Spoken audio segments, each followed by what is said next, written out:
Vamos ver agora o relacionamento entre o direito e a ética.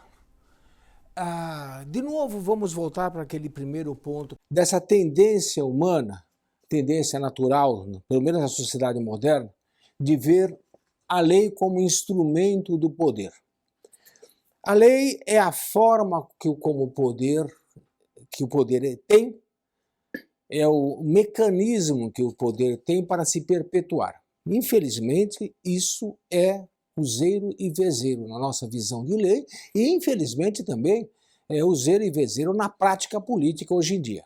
Em praticamente todos os países do mundo, os políticos veem a lei como sendo um instrumento de perpetuação do poder.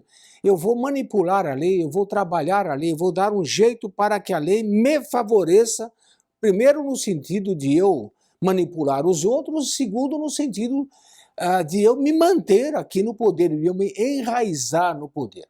O erro que está latente nisso aqui, presente nisso aqui, é que separa a lei da moral. Nós começamos a criar leis e sem conferir com a moral. A moral fica medrando, fica crescendo de um lado e que nós jogamos no terreno do particular. Nós costumamos dizer, é muito comum ouvir isso, não, moral é questão de consciência, lei é lei.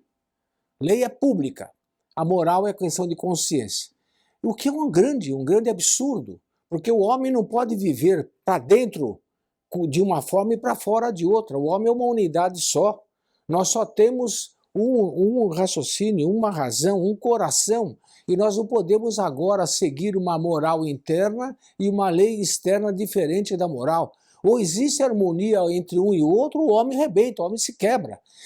A grande causa, uma das grandes causas dessa quebradeira geral da civilização moderna, dessa quantidade enorme de psicopatas que existem por aqui, é essa atitude de fingimento. Eu vivo internamente de acordo com alguns princípios e externamente eu sou obrigado a seguir outros princípios. Isso faz com que eu não saiba mais o que é o princípio correto ou não correto. Eu passo a fingir para mim mesmo, inclusive, né?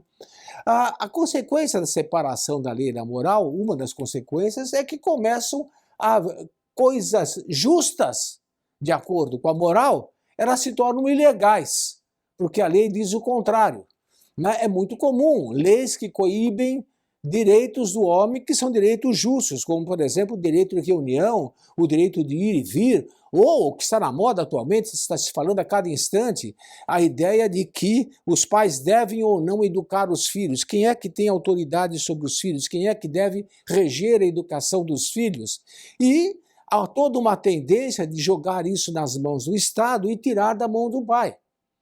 Ora, é um absurdo tirar a educação dos filhos da autoridade paterna. No entanto, é o que muita lei, e não só no Brasil, mas no mundo inteiro, está fazendo. É uma lei que é uma lei que não é justa, uma lei que não é moral.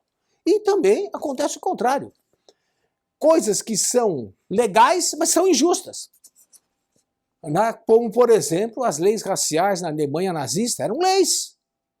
Na Alemanha nazista, quem quisesse estar de acordo com a lei, tinha que seguir aquelas leis, né, que eram leis raciais, leis absurdas, né? Ou as leis que instituem o aborto, que instituem a eutanásia, são leis que vão diretamente contra a moral. Ah, mas são leis, então eu vou seguir. Não, eu não posso seguir.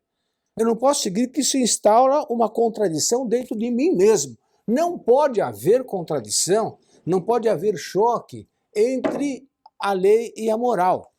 Quando há essa dicotomia, quando há esse dualismo separando lei e moral, o critério da justiça, do que é justo, passa a ser o que é legal.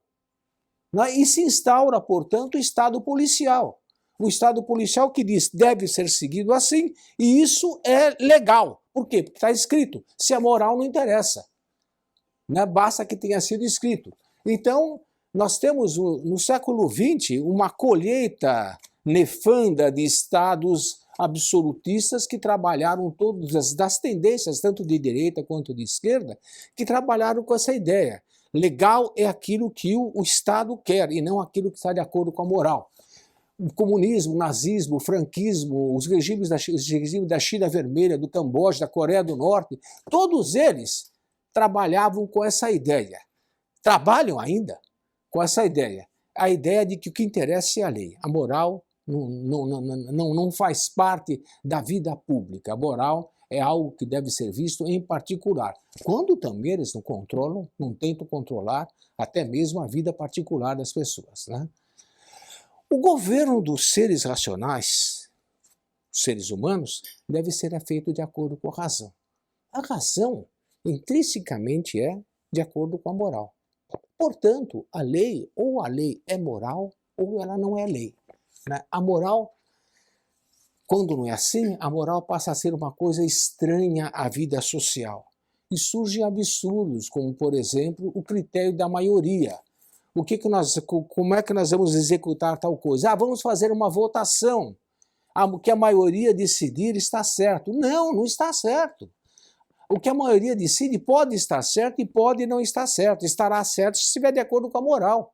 O critério não é a maioria. Porque a vontade da maioria, o desejo da maioria pode mudar. O critério deve ser imutável, deve ser eterno, deve ser algo que não muda, senão não há segurança. E esse critério tem que ser a moral. Né?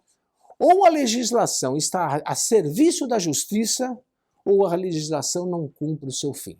Esse é o princípio. A lei deve estar de acordo com a moral. A moral deve estar de acordo com a justiça. Ou a legislação está de acordo com a moral e está de acordo com a justiça, ou a legislação não está cumprindo o fim a que se destina.